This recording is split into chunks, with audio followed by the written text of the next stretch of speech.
Hi everyone, it's Dave again. Diane is behind the camera, and we're going to show you the progress as we're moving forward on the East Coast Time Association Xtremeliner car we're building.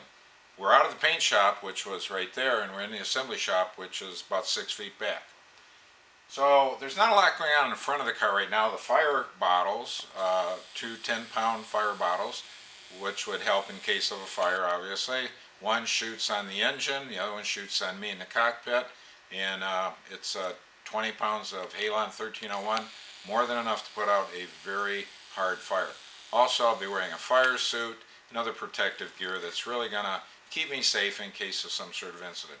But what we have tonight to show you that's really pretty interesting is what's going on in the back of the car, because we've done something that's really moving us forward towards having the car assembled.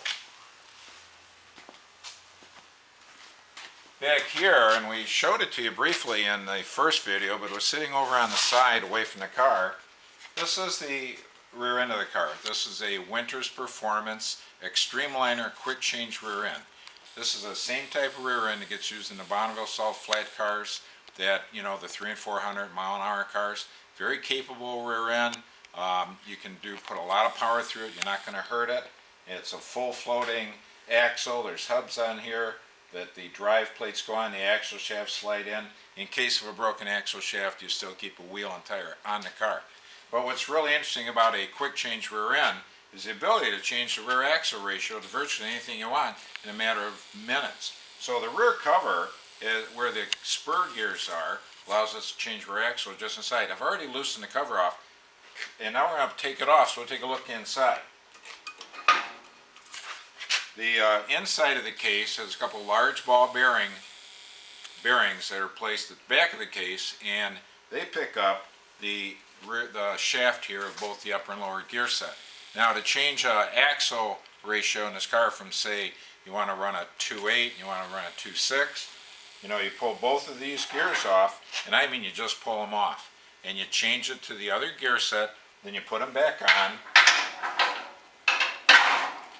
That's simple, and then you put the cover back on, refill the fluid, and you're done. So it's that quick. That's why it's called a quick change.